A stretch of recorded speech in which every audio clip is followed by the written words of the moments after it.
I'm here at Smash Studios here in 36th Street in New York, New York. I'm here with percussionist, singer, orator, bassist, music executive. You do a lot of things. Political activist, Nkumu Katalay, Katalay.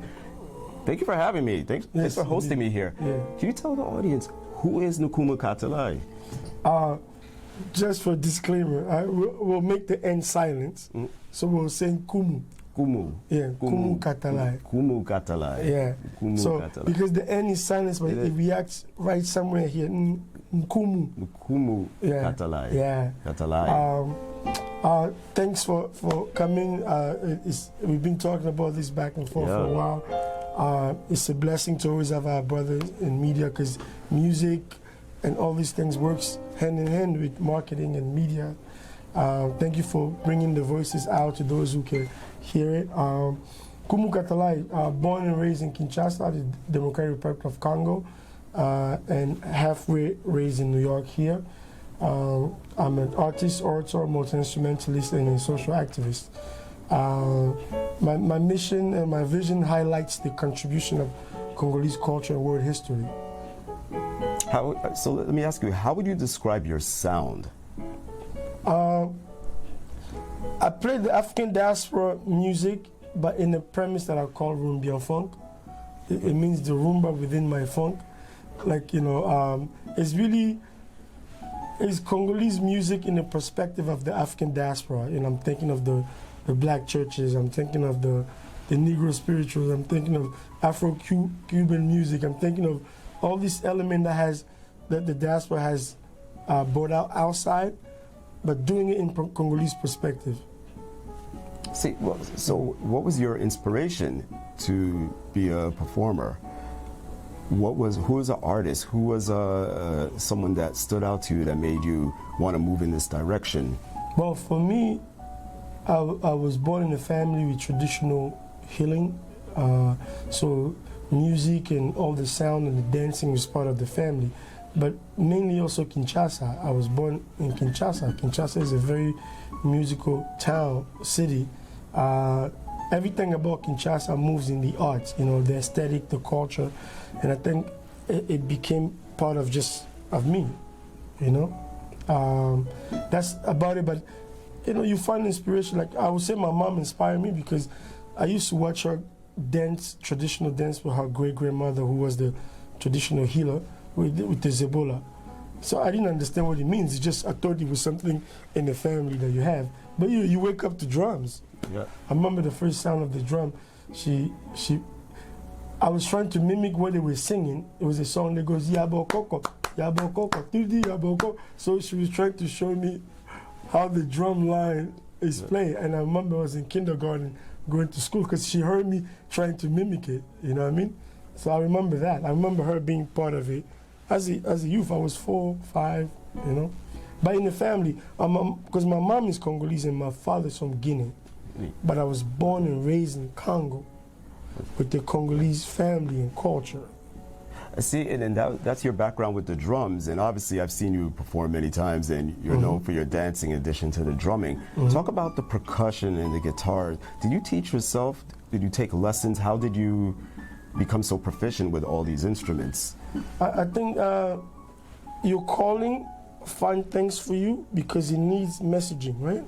your calling, what you are called to do, will initiate some of the thirst you have towards developing certain talent. Like, you know, I only took one lesson in guitar, and it was not really a lesson because somebody back home, somebody had me lacking in the key of it had me lacking a key of D7, but I was so small, it was annoying, I couldn't do it, so I never did anymore. But I was a drum set player, around musician all the time. All the time. So I self-taught by watching. So because I figure it was when needs emerges, you use these tools for those needs. So it became one after the other. Especially when I was playing in the church, sometimes you'll be a drummer and then you're missing a bassist. And then the church was always missing somebody. So I figured whenever they miss somebody, I have to go to that. You go there, Yeah. you go there, you go there. So tell me, what was your breakthrough moment? What was your moment where, because now you're known all over Congo, United States, worldwide. What was your breakthrough moment? But there's no breakthrough. Yeah. Like, the only thing I wake up every day, when I wake up every day, something about me reminds me that you don't know anything. It's almost like every day when I wake up, I start new as if yesterday did not exist. So I don't know about breakthrough moment. There is no breakthrough moment. All I know, you have to develop the thirst and the passion to wake up every day to try it again and again and again. That's all I know. Everything else I don't know. Which leads me to my next question. My favorite single. I've seen you perform this live many times. Dancing, singing, Clear My Path. Clear My Path. Clear My Path. My personal favorite. What is the inspiration for that song? What is the meaning behind Clear My Path? Clear My Path is an oxymoron because, you know, both God and your enemy got to clear your path. So your enemy got to clear your path for you to make through your objective. And God clears your path as well. So it's really, you know, because my first album would be called The Paradox, right? So I explore the paradoxes within elements that are opposite but true, right?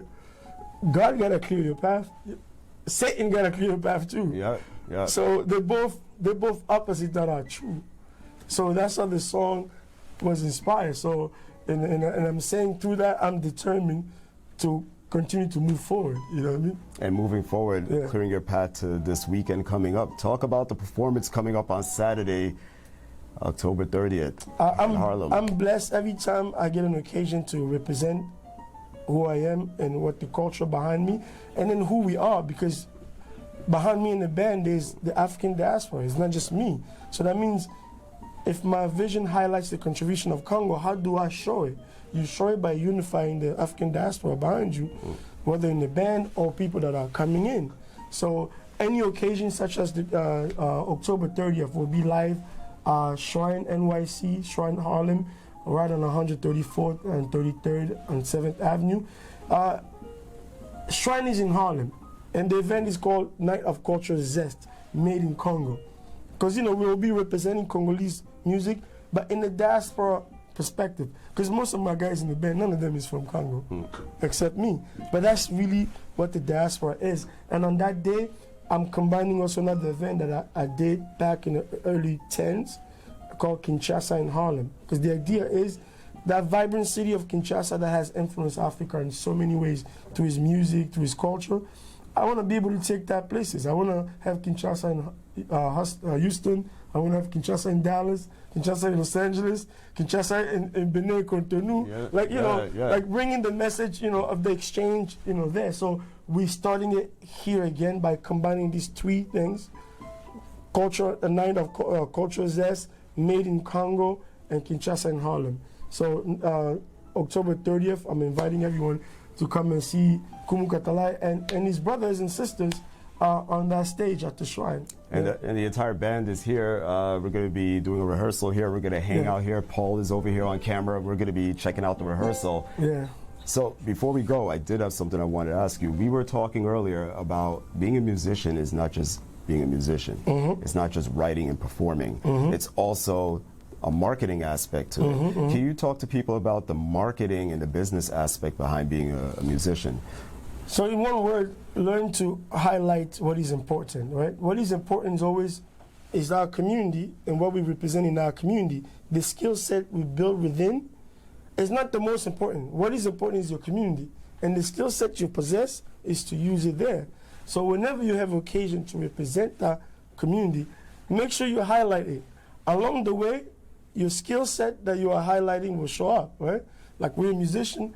I'm not going to represent Congo and then suddenly sit in my house and now let people know, now have a conversation with you, or now post it, because I'm posting about Congo. So you have to be constant.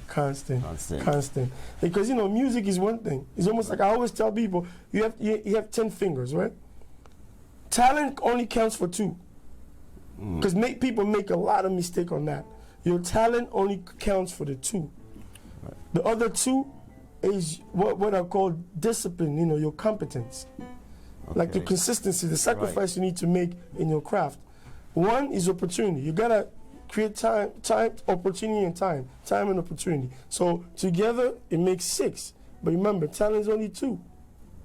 Because a lot of time we take talent as if it's the God-given reason for us to start messing up. Yes. I'm talented. So what? There's a lot of people who are talented. There is. But the 4 is your blessing, your star, what you were born for, your calling. This, we make a mistake because we don't work on it. When people don't give, you're blocking your own 4. Because remember, your blessing takes 4. 4. Your star, your light, what you were born for. When you're not praying, when you're not meditating on what you're doing, you're blocking this 4. Remember, talent's only taking 2. Only 2. But 4 is your star, your blessings. So when you are wicked-hearted, you're blocking the 4. You're blocking the blessing. When you're not changing, you're blocking the 4. When you're not humble, you're blocking the 4. When you're not... You're blocking. You're blocking the 4. You're blocking the 4. Remember, out of 10, 4 is there. And your talent only counts for 2. That's a gem right there. Mm-hmm. That is a gem right there, because it takes a lot more than talent. Yeah. That's the key takeaway right there, and that's what I keep telling people. No matter what your passion is, music or whatever endeavor you're doing, the key thing is the external factors that go in beyond talent, because it's not just talent. Yeah, you know, find the things that goes in combination with it. Yes, I'm a musician, but at this moment, as we're speaking, I'm not a musician now. I am marketing what we are doing. I am extending the conversation. It's part of it. It is. It is part of it. Some people who hear this conversation will probably had never known what was going on with all this. So I have to be patient with the process. And with the process, where can we find you? Where can we find you on social media, your websites? Where can we find your single? Okay, you check www.nkumukatalay.com. You spell it out for them. And with the same name, you can find me anywhere. Nkumu Katalay, Instagram, what is that, Twitter, all those things. All the social. All the social. All the social. You're on Facebook Nkumu as well, Katalay, by the and way. go check out our music and so you can support, because we spend a lot of energy and time. You see how my voice is all half gone, because, you know, part of getting ready for this. I saw you with the green tea and honey earlier, trying to get the voice cleared out there. Yeah, so all the links will be in the description below. Social media. We're going to go and check out the performance. Actually, no rehearsal right now. We're going to check out the rehearsal right now. Paul's on camera here. We're going to check out a little rehearsal. The entire band is here. The vocalists are ready to go. You're ready to go. Yeah, she just nodded. You got that, Paul? Yeah. All right, so thank you. And we're going to check this out, though. We're going to hang for a little bit. All right, so guys, there's 2 dates. I'm inviting you on the 30th. We've been supported by the New York City Artists Corp. And it's an event that's open for our community. It's a free event. Come through, give us your time. But on November 3rd, I'll be opening up for Flavor, the Nigerian superstar. I'll be at SOB, so I'm inviting everybody as well, to come through. Tickets are available, already selling for that. For this November 30th, just take your family, come through. It's a community event. We're all gonna be there, and God bless.